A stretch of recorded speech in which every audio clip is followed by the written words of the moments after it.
나는 하나님을 예배하는 예배자입니다.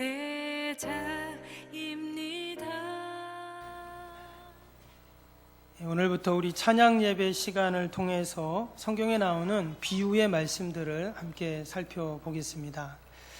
여러분, 성경에 비유로 된 말씀이 한 몇 가지 나올까요? 제가 다 세보진 않았지만 신약에 보면 한 40개 정도 이렇게 나옵니다. 또 이제 구약에도 비유로 된 그런 말씀들이 여러 군데 나옵니다. 하나님께서 여러 가지 방법이 있는데 왜 그 가운데서 특별히 이 비유라는 방법을 통해 하나님의 말씀을 전하셨는가? 강원국 교수의 대통령의 글쓰기라는 책이 있습니다. 이분이 예전에 이제 대통령 공보실에서 대통령 연설문을 그렇게 쓰는 그런 분인데요. 제가 이제 설교문을 작성할 때도 이분의 책을 읽고 이제 많은 이렇게 도움을 받았습니다. 그래서 글 쓰는 방법, 또 내용, 이런 구성들을 아주 잘 기록해 놓은 책인데요.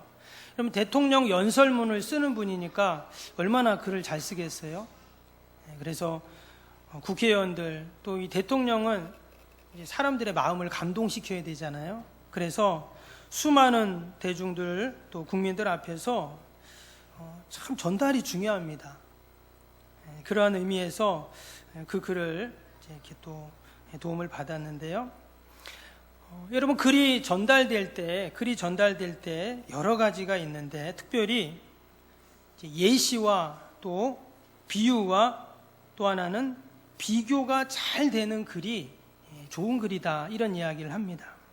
한마디로 상대방에게 그 내용이 잘 전달될 때 그것이 이제 좋은 글이고 연설이다 하는 것이죠. 아무리 좋은 글과 아무리 좋은 연설도 듣는 사람이 또 읽는 사람이 뭔 말인지 모르면 아무 유익이 없죠. 다른 사람이 쏙쏙 머리에 들어올 수 있도록 쉽게 이렇게 알아들을 수 있도록 그렇게 전달하는 것이 참으로 중요한데, 유명한 작가들이나 변증가들은 이런 비교와 또 예시 또 비유를 아주 능하게 사용한다라는 것입니다. 근데 성경을 보니까 예수님께서도 하나님의 말씀을 전하실 때 특별히 비유로 말씀하신 것이 참으로 많습니다. 비유만큼 알아듣고 또 알아듣기 쉽고 또 그 의미를 생생하게 전달하는 것도 없기 때문입니다. 예를 들어서 형제를 용서하라, 이런 말을 우리 다 아시지만 1만 달란트 빚진 자 얘기 아시죠? 그 비유로 예수님이 하셨어요. 그래서 어떻게 용서하고 왜 용서해야 되는지를 그렇게 비유로 말씀하셨습니다. 부자와 거지 나사로 비유도 마찬가지입니다. 우리가 이 땅에 사는 동안 어떻게 선하게 물질을 사용해야 되는가를 잘 얘기해 준 비유이죠. 돌아온 탕자는 어떻습니까? 또 잃은 아들을 찾은 아버지의 비유도 마찬가지죠. 하나님 아버지의 그 깊고 넓고 또 오묘하신 그 따뜻한 사랑을 느낄 수 있도록 그 탕자의 비유로 말씀을 해 주셨습니다. 이처럼 예수님께서는 말씀을 전하실 때 너무나 쉽게 전해 주셨습니다. 삶에 지친 사람들에게 딱딱한 교리나 이론적인 사변으로 하늘의 진리를 가르치신 것이 아니라 너무나 친근하게 쉽게 알아들을 수 있도록 그렇게 예수님은 말씀을 가르치셨죠. 때문에 당시의 종교 지도자들과는 사뭇 예수님의 말씀은 달랐습니다. 서기관들, 율법사들, 또 랍비들, 그들도 늘 백성들을 가르치고 이렇게 말씀을 전했지만 그들의 접근 방식, 교육 방식과는 달랐다라는 것입니다. 예수님의 가르침은 누구보다 깨달음이 있고 또 쉽게 말씀을 들을 수가 있게 되었습니다. 그래서 수많은 군중들이 늘 예수님의 말씀을 들으려고 왔죠. 듣고 나면 또 듣고 저녁이 될 때까지 집에 안 가고 계속 예수님의 말씀을 들었습니다. 하나님의 진리를 금방 이해할 수 있었고 또 그 말씀을 적용할 수 있는 그러한 말씀을 예수님은 늘 전해주셨다라는 것입니다. 근데 그 중에 하나가 뭐라고요? 바로 이 비유라는 방법을 통해 말씀하셨습니다. 비유는 영어로 파라블이라고 하는데요. 이 페라불이 원래 뜻이 뭐냐면 나란히 던지다 이런 뜻입니다. 무슨 말이냐면 이 비유는 1차적인 의미가 있고 또 하나의 2차적인 의미가 있다는 거예요. 겉으로의 의미가 있고 또 다른 뜻이 숨겨져 있다는 것입니다. 오늘 이 마태복음 13장에도 여러 가지 비유가 나오는데요. 특별히 오늘 함께 읽었던 이 내용에도 보면 지금 씨 뿌리는 자의 비유를 통해서 1차적인 의미, 2차적인 의미, 겉의 의미, 또 다른 속의 의미가 따로 있다는 것을 우리는 알 수가 있죠. 그러면서 이런 모든 비유들을 뭐라고 하셨냐면 밑에 34절, 35절에 보면 이런 말씀이 나옵니다. 예수께서 이 모든 것을 무리에게 비유로 말씀하시고 비유가 아니면 아무것도 말씀하지 아니하셨으니 이는 선지자를 통하여 말씀하신 바 내가 입을 열어 비유로 말하고 창세부터 감추인 것들을 드러내리라 함을 이루려 하심이라. 예수님이 비유가 아니면 내가 말하지 않겠다 하면서 이 비유를 통해서 창세 때부터 감추어 놓은 비밀이 있는데 그것을 다 드러내고 알려주겠다 이렇게 말씀을 해주셨습니다. 때문에 여러분 이 성경에 나오는 특별히 예수님의 비유 안에는 여러분 창세 때부터 숨겨져 있는 진리가 여러분 그 안에 있는 줄로 믿습니다. 여러분 창세 때부터 감추어 놓은 비밀 알고 싶으시죠? 별로 안 알고 싶으세요? 저는 너무나 그게 궁금했어요. 창세 때부터 아무도 가르쳐주지 않은 그 비밀이 있는데 예수님이 이 땅에 오셔서 그것을 비유로 말씀해 주셨다는 거예요. 그래서 우리가 이 찬양 예배를 통해서 특별히 예수님께서 비유로 말씀하신 이 말씀들을 하나하나 우리가 알아가고 또 배워가고 또 그것을 깨달아가는 그런 은혜를 함께 누릴 수 있기를 바랍니다. 기대가 되시죠? 저만 맨날 기대를 하는 것 같아가지고 오늘은 첫 번째 시간으로 씨 뿌리는 자 비유입니다. 어느 날 예수님께서 갈릴리 해변을 지나가시다가 또 많은 무리들이 이렇게 모였습니다. 그래서 예수님께서 배에서 이제 사람들에게 말씀 진리를 전하시죠. 근데 저쪽 건너편에 보니까 사람들이 파종을 하고 있는 거예요. 씨를 뿌리고 있는 겁니다. 그래서 예수님께서 그 모습을 보시면서 지금 이 씨 뿌리는 비유를 말씀하고 계신 것이죠. 우리가 이 비유의 말씀들을 볼 때 특별히 이 비유의 제목이 참 중요합니다. 오늘 비유의 제목이 뭐라고요?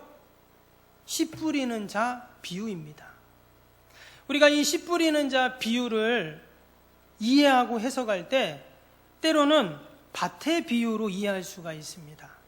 그래서 여기 밭이 네 개의 밭이 나오잖아요. 길가밭, 돌밭, 가시덤불밭, 좋은 밭 나오는데 이 네 종류의 밭 중에 내가 어떤 밭이 돼야 될까요? 돌밭이요? 내가 돌밭인데 좋은 밭이 돼야 되겠다. 우리가 이렇게 결단을 하잖아요. 그거는 이 비유의 제목을 밭의 비유라고 할 때 우리가 이해하는 말씀입니다. 근데 오늘 제목이 뭐라고요? 씨 뿌리는 자 비유입니다. 그래서 밭이 핵심이 아니라 뭐가 핵심이에요? 씨 뿌리는 자, 그가 씨를 뿌리는 과정 가운데 어떠한 일들이 있었는가를 이 비유를 통해서 우리에게 말씀한다는 것입니다. 먼저 우리가 사전적인 이해를 위해서 이 비유에 나오는 밭을 먼저 우리는 살펴볼 필요가 있습니다. 근데 여러분 다 우리 농사 짓는 분들이 많이 계세요. 우리 성도님들 중에. 근데 여러분 우리나라는 씨를 뿌릴 때 파종할 때 어떻게 합니까? 저는 잘 농사를 못 져가지고 농사를 안 지어도 우리 다 알죠. 일단 먼저 땅을 트랙터나 호미로 다 갈아엎잖아요. 객토를 한 다음에 그 다음에 우리가 고랑에다가 이렇게 씨앗을 심습니다. 아니면 다른 데 모판에다가 키워가지고 이제 와서 또 이렇게 객토한 데다 우리가 심게 되는데 여러분 이스라엘은 우리와 파종법이 다릅니다. 이 사람들은 먼저 그냥 땅에다가 씨앗을 뿌립니다. 그리고는 어떻게 해요? 그 다음에 이제 트랙터나 호미로 땅을 이제 파는 거예요. 희한하잖아요. 먼저 땅을 다 판 다음에 부들부들해야 씨앗을 심는데 이 사람들은 다 뿌리고 난 다음에 그 다음에 땅을 판다는 거예요. 왜 그렇게 할까요? 자기들 마음이죠. 예. 그 사람들의 문화입니다. 그래서 그냥 뿌리다 보니까 그 씨앗이 어디로 던져질까요? 돌밭으로, 또 길가로, 가시덤불로, 뭐 좋은 밭으로 그냥 다 씨앗이 떨어지는 겁니다. 그러나 이 씨 뿌리는 자는 어떤 마음을 갖고 뿌릴까요? 나중에 다 밭을 일군다는 마음을 갖고, 객토한다는 마음을 갖고 다 뿌리는 것입니다. 그래서 처음에는 그것이 길가밭인지 돌밭인지 가시덤불인지 잘 모릅니다. 좋은 밭이 될 거라는 기대를 갖고 씨를 뿌릴 뿐이에요. 근데 나중에 보니까 그 밑에 돌이 있다는 것을 알게 되고 가시덤불이 있다는 것을 알게 되는 것이죠. 그렇듯 씨 뿌리는 자는 지금 그냥 다양한 밭에, 다양한 땅에 씨를 뿌리게 되었다라는 것입니다. 여러분, 이 씨는 말 그대로 1차적인 의미는 씨입니다. 생명을 의미해요. 그런데 2차적인 의미는 뭐죠? 말씀이잖아요. 하나님 말씀을 그렇게 의미합니다. 밭도 그냥 1차적인 의미는 밭이지만 또 우리의 마음을 그렇게 상징을 합니다. 오늘 말씀해 보니까 4개의 밭이 나왔죠. 길가, 돌밭, 가시떨기, 좋은 땅, 이렇게 이제 여러 가지가 나왔는데요. 중요한 것은 씨 뿌리는 자가 어떻게 뿌렸습니까? 동일하게 모든 씨를 뿌렸다는 겁니다.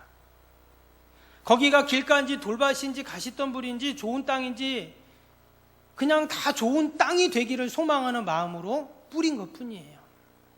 그런데 나중에 보니까 어때요? 결과가 달라집니다. 어떤 결과가 달라졌냐? 간단하게 먼저 살펴보면, 먼저 길가밭을 보겠습니다. 4절을 다시 한번 보면, 뿌릴새 덜어는 길가에 떨어짐에 새들이 와서 먹어버렸고, 나중에 씨앗을 다 뿌린 다음에 이제 홈이나 트랙터로 다 땅을 갈았어요. 근데 좀 있어 보니까 어때요? 새가 와서 그 씨앗을 먹어버렸다는 거예요. 왜? 그 씨앗이 길가에 떨어졌기 때문입니다. 당연히 길가에는 뭐 땅을 파지 않겠죠. 그러니까 좀 있으니까 바로 새가 와서 그것을 먹어버렸다. 예수님께서 그 뜻을 밑에 19절에 보면 뭐라고 했냐면, 아무나 천국 말씀을 듣고 깨닫지 못할 때는 악한 자가 와서 그 마음에 뿌려진 것을 빼앗나니 이는 곧 길가에 뿌려진 자요 했어요. 이게 이제 2차적인 의미입니다. 하나님의 말씀이 던져졌는데 어떻게 했다고요? 그 악한 자가 와서 그 말씀을 빼앗아가 버렸다. 지금 이렇게 이야기를 하고 있는 것입니다. 마치 길가에 씨앗이 떨어졌을 때 새가 와서 그냥 먹어버리는 것처럼 그렇게 먹어버린다고 말했어요. 마가복음 4장 15절에 보면 이 새를 가르쳐서 뭐라 그랬냐면 사단이라고 말을 했습니다. 15절에 나오죠. 사단이 즉시 와서 그들에게 뿌려진 말씀을 빼앗았다, 이렇게 나왔어요. 여러분, 이 시간도 하나님의 말씀이 뿌려지고 또 하나님의 말씀이 선포될 때 여러분, 길가밭에서는 어떻게 된다고요? 사단이 와서 즉시 그 말씀을 채가서 내 안에 그 말씀이 뿌리 내리지 못하게 한다는 거예요. 이 말씀을 존 버년이 이 말씀을 읽으면서 충격을 받습니다. 원래 이 존 버년은 무신론자였어요. 그냥 예배 드리고 설교 듣고 교회 나갔던 그런 사람인데 그 마음에 아무 확신이 없는 거예요. 구원의 확신, 또 하나님의 살아계심에 확신이 없던 사람이었습니다. 근데 이런 사람이 어느 날 이 씨 뿌리는 자 이 비유를 딱 읽으면서 충격을 받은 거예요.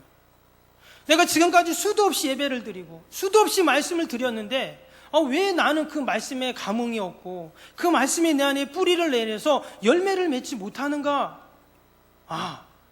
사단이 와서 그 말씀 그냥 가로채가는구나. 그때 이 사람이 알은 거예요.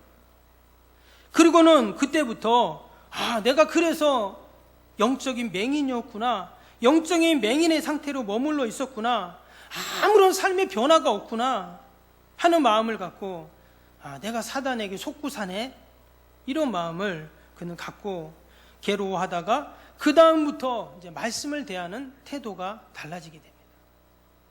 하나님의 말씀을 읽을 때, 또 하나님의 말씀을 들을 때 그 말씀이 사단이 채가기 전에 어떻게 해요? 내 마음판에 막 새기는 거예요.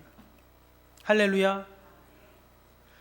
여러분, 이 시간도 하나님의 말씀을 우리의 마음판에 딱 새겨야 할 줄로 믿습니다. 아니면 누가 채간다고요? 사단이 채가버려요. 그래서 말씀을 듣는 태도가 진지해지고 또 말씀을 경청하게 되고, 그래서 그가 위대한 믿음의 사람이 되고 성경 다음으로 사람들이 가장 많이 읽었다고 하는 철로역정이라는 그러한 성작을 그는 남기게 되는 것이죠. 여러분, 저와 여러분이 사단이 우리의 말씀을, 하나님이 나에게 주신 말씀을 채가지 않도록 늘 우리가 그 하나님 말씀을 꼭 붙잡을 수 있기를 바랍니다. 또 두 번째로 이 하나님의 말씀은 돌밭이 나오죠. 여러분, 돌밭을 보시면 5절 6절인데, 더러는 흙이 얇은 돌밭에 떨어짐에 흙이 깊지 아니하므로 곧 싹이 나오나 해가 돋은 후에 다시 뿌리가 없으므로 말랐고 했어요. 여기도 씨앗을 뿌렸는데 나중에 보니까 어떤 밭이라는 거예요? 돌밭이었습니다. 당연히 돌밭이니까 흙이 조금밖에 없고 바로 돌이 있겠죠. 그래서 조금 씨앗이 자라는 것 같았는데 돌 때문에 뿌리가 내려가지 못하니까 금방 말라 죽어버렸습니다. 예수님이 이에 대해서 이렇게 설명하십니다. 20절 21절에 말씀을 듣고 즉시 기쁨으로 받되 그 속에 뿌리가 없어 잠시 견디다가 말씀으로 말미암아 환난이나 박해가 일어날 때 곧 넘어지는 자요. 분명히 말씀은 기쁨으로 잘 받아요. 아멘, 할렐루야, 잘 받았어요. 근데 그 말씀이 내 안에서 뿌리를 쫙 내려야 되는데 어떻게 해요? 환난이나 박해가 올 때 금방 넘어져 버리는 거예요. 환난의 바람이, 박해의 바람이 불면 그냥 픽 쓰러져 버리는 거예요. 왜요? 뿌리가 견고하지 않기 때문이었습니다. 흙이 얇아서 그 뿌리가 깊이 내려가지 못합니다. 돌이 막으니까 내려가지 못하는 거예요. 뜨거운 태양이 내리쬐니까, 박해와 환난이 오니까 다 말라 버리는 것이죠. 여러분, 그래서 식물도 뿌리가 깊어야죠. 뿌리가 깊어야 바람이 흔들리지 않습니다. 깊이 뿌리를 내려야 영양분과 습기를 더 많이 흡수할 수 있죠. 여러분, 세찬 바람이 불면 식물은 어떻게 합니까? 더 뿌리를 깊이 내립니다. 차가운 겨울에 그 한기를 스스로 보호하기 위해서 식물은 더 뿌리를 내리기 마련입니다. 그럼 우리가 문제 앞에서 지지 말고 우리가 문제를 신앙으로 이기면서 우리의 신앙의 뿌리를 더 깊이 내려서 하나님의 말씀 안으로, 하나님의 은혜 안으로 우리가 믿음의 뿌리를 내려서 우리가 늘 승리하는 삶을 살아야 할 줄로 믿습니다. 이 돌밭의 돌은 무엇을 의미하냐면 때로는 우리의 마음의 상처를 이야기합니다. 마음에 뭔가 바위덩어리 같은 상처, 아픔, 분노, 또 그런 어려움들이 내 마음에 마치 바위덩어리처럼 딱 담겨 있는 거예요.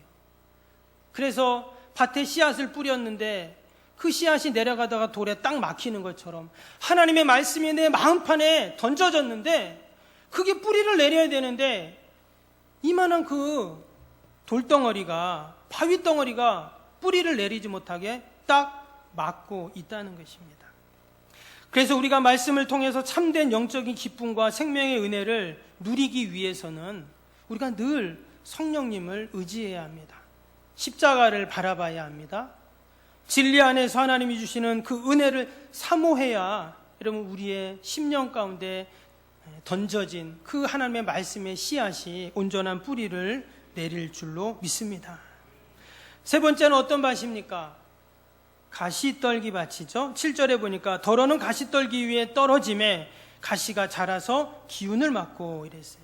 근데 이 가시는 어떤 것인가? 밑에 22절에 보니까 세상의 염려와 재물의 유혹에 말씀이 막혀 결실하지 못하는 자요 그랬습니다. 말씀은 잘 받습니다. 근데 그 말씀을 받고 우리가 세상에 가서 어때요? 세상에 가서 늘 염려 가운데, 그 유혹 가운데 살아간다라는 거예요. 그래서 그 가지가 나와서 잘 자라야 되는데 그 장애물들, 그 세상의 유혹과 염려와 근심들이 자라지 못하도록 계속 막고 있다는 거예요. 당연히 해가 더 비치지 못하도록, 더 뻗어가지 못하도록 다 이렇게 막고 있는 것입니다. 특별히 여기 보니까 세상에 염려 이렇게 나왔어요. 염려가 늘 우리 가운데 있죠. 집안 염려, 자식 염려, 걱정, 사업에 대한, 또 삶에 대한, 내일에 대한 우리에게 염려, 걱정들이 우리에게 다 있습니다. 그것이 더 우리가 하나님의 말씀이 자라지 못하도록, 말씀의 역사를 경험하지 못하도록 한다라는 것입니다. 재물의 유혹도 마찬가지죠. 물질 때문에 우리가 늘 염려하고 근심하는 모습이 있습니다. 예수님은 한 사람이 두 주인을 섬기지 못한다고 했죠. 그 한 주인이 누구예요? 물질이었습니다. 결국 물질의 노예가 되고 물질의 종이 되어서 한평생 물질을 따라가고 물질을 쫓아가고 또 물질 앞에서 늘 종된 삶을 살 수밖에 없는 그런 삶을 예수님께서 말씀해 주셨습니다. 앞에 나왔던 길가마시나 돌밭이나 이 가시떨기밭도 여러분 한 가지 공통점이 뭐냐면 전부 다 결실을 맺지 못한다는 겁니다. 뿌리가 내리지 못하든 또 가시가 다 덮어버리든 새가 물어가든 결국은 아무런 열매를 맺지 못한다는 거예요. 여러분 다시 앞으로 돌아가서 지금 씨 뿌리는 자가 씨를 뿌렸는데 그 밭이 다 좋은 밭이 되기를 소망하면서 뿌렸습니다. 근데 결국은 길가밭, 돌밭, 가시떨기밭에 던진 씨앗은 어떻게 됐을까요? 말 그대로 다 소용없는 씨앗이 되어버렸어요. 헛수고가 되어버린 것입니다. 그런데 놀라운 것은요, 좋은 밭에도 씨가 떨어진다는 거예요. 오늘 8절을 봅니다. 더러는 좋은 땅에 떨어짐에 어떤 것은 100배, 어떤 것은 60배, 어떤 것은 30배의 결실을 하였느니라. 여러분 여기 하나님의 은혜가 있는 줄로 믿습니다. 여러분 좋은 땅에 떨어진 씨앗은 열매를 어떻게 맺었죠? 같이 해볼까요? 100배, 60배, 30배. 그러면 아까 길가밭, 돌밭, 가시떨기밭에 떨어진 씨앗 다 버려버리고 쓸데없는 씨앗이 되었지만 여러분 좋은 밭에 떨어진 씨앗이 이처럼 많은 열매를 맺으면 어떨까요? 돌밭, 길가밭, 가시떨기밭에 떨어진 씨앗의 열매까지 하나님은 다 맺게 하시는 줄로 믿습니다. 그래서 우리는 늘 어때요? 하나님 앞에 좋은 밭이 되는 것입니다. 그럴 때 하나님은 우리가 생각한 것보다 한 2배, 3배, 10배 아니에요. 100배, 60배, 30배의 결실로 하나님이 우리에게 보답해 주신다라는 것입니다. 똑같은 말씀이 누가복음 8장에도 나오는데요. 거기에 보면 어떻게 얘기했냐면 8장 15절에 좋은 땅에 있다는 것은 착하고 좋은 마음으로 말씀을 듣고 지키어 인내로 결실하는 자니라 했습니다. 하나님의 말씀을 내가 잘 지킨다고 했어요. 그 말씀을 내가 잘 간직한다고 했어요. 인내로 결국은 결실한다고 했습니다. 어떻게 해요? 100배로, 60배로, 30배로 하나님이 다 열매 맺게 하신다고 약속해 주셨습니다. 그래서 하나님께서는 이 씨 뿌리는 자 비유를 통해서 그 씨 뿌리는 자에게 낙심하지 않고 걱정하지 않고 씨를 뿌리라고 말씀한 거예요. 씨를 뿌리면서 혹이나 이거 길가에 돌밭에 가시떨기에 떨어지면 다 소용없는데 아이고 씨 아깝다 아까워 이게 아니라 좋은 땅에 떨어지면 다른 밭에 떨어진 모든 씨앗의 10배보다 더 많은 결실을 하나님이 주신다는 거예요. 그래서 저와 여러분이 나도 좋은 밭이 되어야 하지만 하나님은 우리가 씨앗을 뿌릴 때 늘 좋은 밭을 예비해 두시고 30배, 60배, 100배의 열매로 하나님께서 다 갚아 주시는 줄로 믿습니다. 모든 실패와 손해들을 하나님이 다 보상해 주신다는 거예요. 때문에 우리는 늘 수고와 아픔과 우리의 모든 인내가 다 하나님이 보상해 주신다는 그 하나님의 놀라우신 사랑과 은혜를 기억하면서 오늘도 우리는 눈물로 복음의 씨앗을 뿌리고 사명의 씨앗을 뿌리고 또 복음의 씨앗을 뿌리는 성도의 삶이 되어야 할 줄로 믿습니다. 저와 여러분이 늘 씨 뿌리는 자의 비유를 생각하면서 하나님이 좋은 땅에 열매 맺게 하실 은혜들을 사모하는 저와 여러분이 되기를 주님의 이름으로 축복합니다.